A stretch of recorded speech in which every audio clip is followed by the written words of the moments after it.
라브리 공동체, 여러분이 잘 아는 아주 유명한 공동체죠. 라브리 공동체의 어머니라고 불리는 에디 쉐이퍼라는 분이 이런 말을 했습니다.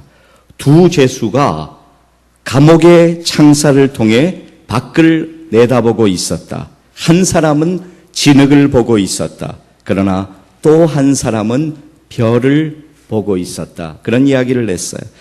여러분, 고난이라고 하는 것은 우리의 인생에서 경험되어지는 아주 보편적인 경험이라고 할 수 있습니다. 오늘 고난을 당하지 않는 사람은 아무도 없어요. 혹시 오늘 고난에서 면제되었다라고 할지라도 여러분의 인생 가운데서 고난을 경험하지 않을 사람은 아무도 없다라고 하는 것입니다. 그러나 고난을 대하는 우리의 태도는 두 가지로 나누어질 수가 있죠. 에디 쉐이퍼가 이야기하는 것처럼 고난의 현장에서 절망을 바라봄으로써, 진흙을 바라봄으로써 진흙의 수렁텅이에 계속적으로 우리가 빠져들어갈 수 있고, 고난의 자리에서 별을 바라봄으로써 새로운 희망을 꿈꿀 수 있다고 하는 것입니다. 성도가 고난 속에서 하나님을 바라보고 기도하는 것은 무엇보다도 중요한 일이다라고 이야기할 수가 있겠습니다. 여러분, 기도하면 고난 중에서 하나님이 우리로 찬양하도록 하세요. 그리고 우리가 찬양하면 결국은 하나님이 우리의 인생 가운데 놀라운 승리를 허락하여 주신다라고 하는 것입니다.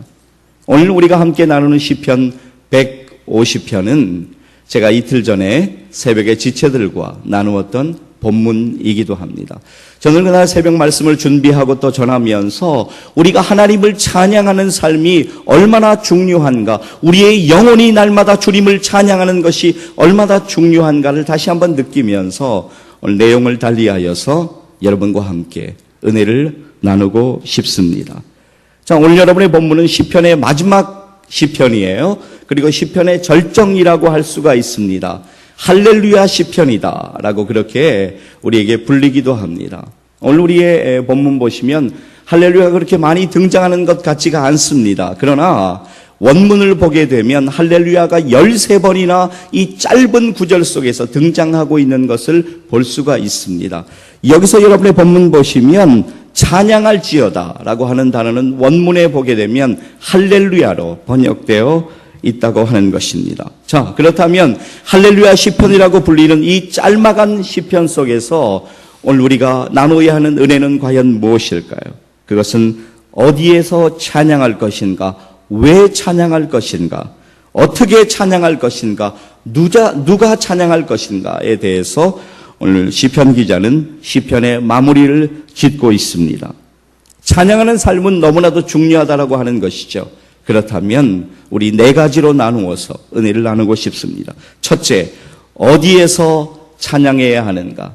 여러분의 본문 1절 보시게 되면 우리에게 성소에서 찬양하라고 성경은 말씀하고 있습니다. 물론 어디에서나 찬양할 수 있어요. 하나님의 임재는 어디에서도 우리에게 임할 수가 있습니다.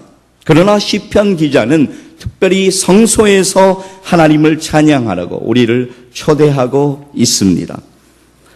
하나님이 당신의 영광을 그리고 당신의 임재를 하나님의 성소 가운데 베풀어 두셨다라고 하는 것입니다. 그러니까 여러분 이걸 기억하셔야 돼요. 주의 백성들이 주의 이름으로 모여서 하나님을 찬양하고 예배하는 그 자리가 바로 성소가 된다라고 하는 것입니다. 주의 이름으로 두세 사람이 모인 곳에 나도 그들과 함께 있겠다고 주님은 우리에게 말씀하셨죠. 마태복음 18장 20절 말씀 우리 같이 한번 읽어볼까요? 시작. 두세 사람이 내 이름으로 모인 곳에는 나도 그들 중에 있느니라. 아멘. 임재하시는 주님을 경험하면서 우리가 함께 주님을 찬양하는 것은 너무나도 귀한 일이라고 하는 것입니다. 자, 성소에서 찬양하라. 그러나 성소에서 찬양하라 뿐만이 아니라 권능의 궁창에서도 찬양하라고 우리에게 말씀하고 있습니다. 땅의 성소에서뿐만이 아니라 하늘의 성소에서도 주님을 찬양해야 한다라고 시편 기자는 말씀하고 있는 것이죠. 자, 그렇다면 땅의 성소에서는 우리가 찬양할 수 있습니다. 하늘의 성소에서는 과연 누가 찬양을 하는 것일까요? 시편 148편 1절과 2절 말씀을 우리 같이 한번 읽을까요? 시작. 할렐루야. 하늘에서 여호와를 찬양하며 높은 데서 그를 찬양할지어다. 그의 모든 천사여 찬양하며 모든 군대여 그를 찬양할지어다. 하나님의 뜻을 이루기 위하여 하나님의 심부름을 하는 하나님의 목적을 이루기 위하여 하나님께 봉사하는 천사들도 하나님을 찬양해야 된다라고 성경은 우리에게 분명하게 말씀하고 있습니다. 땅에서, 하늘에서, 땅의 성소에서, 하늘의 성소에서 하나님을 찬양받으셔야 한다는 것을 기억하시기를 바랍니다. 이 아침에 이 놀라운 사실을 여러분의 가슴에 새기시기를 주님의 이름으로 간절히 축복합니다. 둘째, 왜 그렇다면 우리가 찬양을 해야 되는가? 왜 찬양을 해야 할까요? 여러분의 본문 2절 말씀을 우리 같이 한번 읽겠습니다. 시작.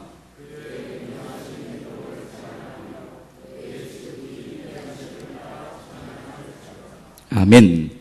먼저 하나님의 능하신 일을 위하여, 능하신 행동, 놀라우신 행동을 인하여 찬양하라고 우리에게 말씀하십니다. 여러분, 하나님이 행하신 놀라운 일이 과연 무엇일까요? 그것은 하나님께서 말씀으로 천지를 창조하시고 만물을 주관하시고 인간을 창조하시고 인간이 이 땅에서 모든 만물을 정복하고 다스리도록 하나님께서 은혜 주셨고 오늘날 여러분의 삶 속에서 여러분의 삶을 인도하고 보호하시는 하나님의 놀라운 은혜를 우리는 기억할 필요가 있습니다. 그리고 무엇보다도 우리를 사랑하셔서 하나님의 놀라운 사랑으로 우리를 구속하시기 위해서 독생자 예수 그리스도를 이 땅에 보내시고 우리를 십자가의 사랑으로 이 땅에 살게 하시는, 그리고 천국의 소망을 가지고 이 땅을 살아가게 하시는 하나님의 놀라운 은혜를 인하여 우리는 찬양해야 한다라고 하는 것입니다. 그리고 이어서 이렇게 말씀하고 있죠. 그분의 지극히 위대하심을 통하여 때문에 우리는 찬양해야 된다. 그분의 광대하심 때문에 우리는 찬양해야 된다라고 이야기하고 있습니다. 여러분, 우리가 아주 우리가 존경할 만한, 정말 우리가 절로 고개가 숙여질 만한 그런 분을 만나게 되면 우리는 그분들 앞에서 절로 고개가 숙여지게 되는 것이죠. 사랑과 봉사가 무엇인지를 정말 삶을 통해서 우리에게 보여준 여러분이 잘 아시는 마더 테레사 수녀님을 여러분 기억하실 것입니다. 오늘 한 번은 지난번에 우리 박근혜 대통령이 미국을 방문했을 때 의회에서 연설을 하고 6번의 기립박수를 받았다 하는 기사를 본 기억이 나는데, 언젠가 마더 테레사가 미국 의회를 방문해서 연설할 기회가 있었다라고 합니다. 그런데 그 의회에서 정말 기라성 같은 정치인들, 그들이 마더 테레사를 만나기 위해서 아주 체구가 작은 그녀 앞에 나와서 무릎을 꿇고 그녀의 손등에 입맞춤을 했다라고 하죠. 정말 이 땅에서 이렇게 고개가 절로 숙여지는 사람만 보아도, 이제 위대한 인물만 만나도 우리의 고개가 숙여지는 것이죠. 하물며 사랑하는 여러분, 전능하신 하나님, 영광 중에 계신 하나님, 전지하신 하나님, 놀라우신 하나님, 구속자이신 하나님, 이 위대하신 하나님을 찬양하는 일에 우리의 일생이 들여져야 한다는 것을 분명하게 기억하시기를 바랍니다. 하나님을 찬양하는 생애를 사시기를 주님의 이름으로 간절히 축복합니다. 셋째, 그러면 우리가 어떻게 찬양해야 할까요? 여러분의 3절부터 5절까지 보시게 되면, 본문 말씀을 보시면 여러 가지 악기가 지금 등장하고 있습니다. 사실 우리는 악기에 대한 편견을 좀 버릴 필요가 있어요. 여러분, 수십 년 전만 해도 여러분 오랫동안 신앙생활 하신 분들 한번 기억해 보세요. 지금 교회 안에서 전자기타로 혹은 드럼으로 하나님을 찬양하는 일을 그때만 해도 우리가 상상도 못하는 일이었습니다. 그러나 여러분 한번 오늘날 우리의 모습을 보세요. 우리의 모든 악기를 동원해서 하나님을 뜨겁게 찬양하고 있지 않습니까? 모든 악기는 하나님을 찬양하는 도구가 될 수 있다라고 하는 것을 여러분 분명하게 기억하시기를 바랍니다. 4절 보시면 4절에 언급된 대로 우리는 춤추면서 하나님을 찬양할 수가 있습니다. 우리는 춤추는 것을 흔히 몸 찬양이다 혹은 바디 워십이다 그렇게 이야기하지만 우리는 춤추면서 하나님을 뜨겁게 찬양할 수 있습니다. 우리의 목소리가 부족할 때는 정말 우리가 춤추면서 하나님을 찬양할 수가 있습니다. 하나님의 인재의 상징인 법궤가 다시 이스라엘로 돌아왔을 때 다윗은 너무너무 그것이 기뻐서 덩실덩실 춤을 추면서 하나님의 법궤를 맞이했던 것을 기억합니다. 저는 우리 교회 가운데도 이런 몸찬양, 춤을 추며 하나님을 찬양하는 일이 더욱 활발하게 우리 가운데도 일어나기를 간절히 소원합니다. 자, 오늘 본문에 보시면 여러 가지 악기가 등장하고 있습니다. 4절에 보시면 먼저 나팔이 등장하고 있어요. 이 당시에 팔레스타인 지방에서는 숫양의 뿔로서 나팔을 흔히 만들었다고 하는 것입니다. 그리고 일종의 현악기라고 할 수 있는 줄이 있는 비파와 수금이 등장하고 있습니다.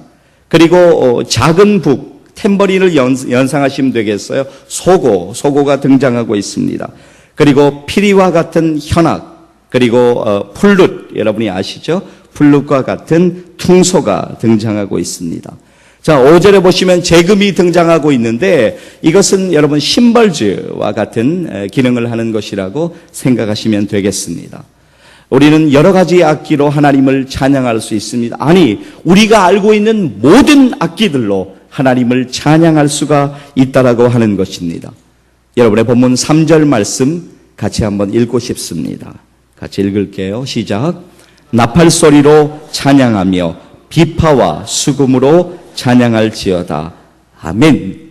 여러분이 동원할 수 있는 모든 악기, 여러분의 목소리로, 여러분의 몸으로, 그리고 모든 악기들로 하나님을 뜨겁게 찬양하시는 찬양의 사람들 다 되시기를 주님의 이름으로 간절히 축복합니다. 자, 넷째, 그렇다면 누가 찬양해야 할까요?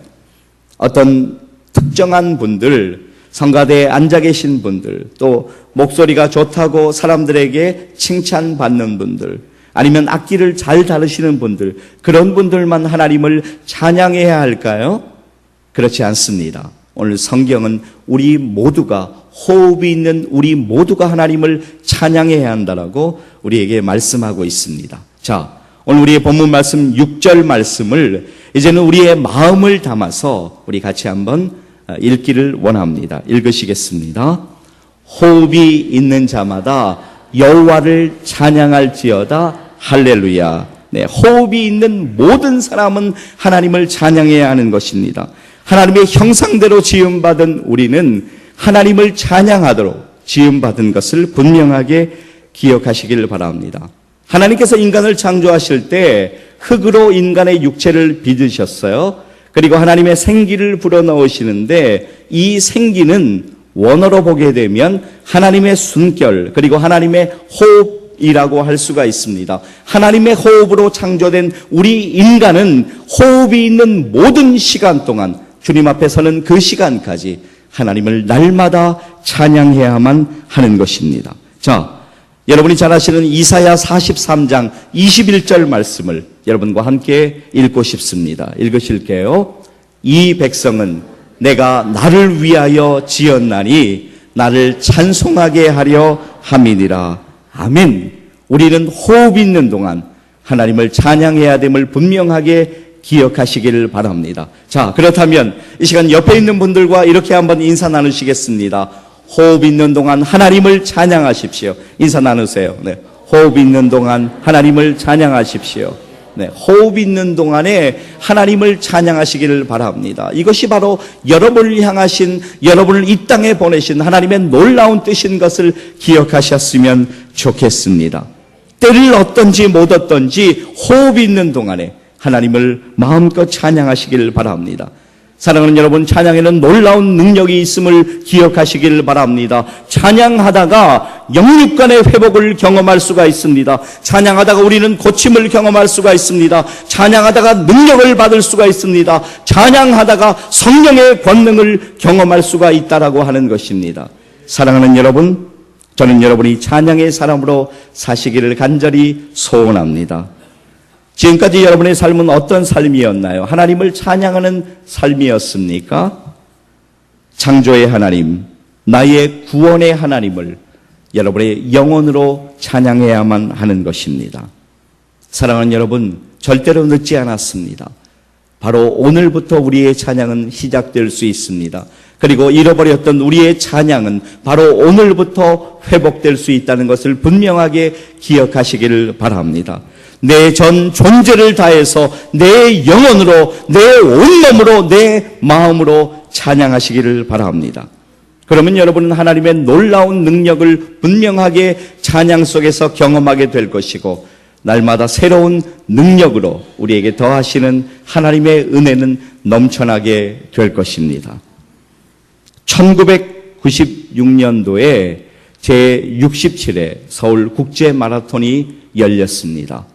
그 당시에 이제 많은 사람들이 주목했던 그 당시에 정말 마라톤의 영웅이라고 하는 황영조 선수가 마라톤 대회에 참가하게 되었어요. 그에게는 꿈이 있었습니다.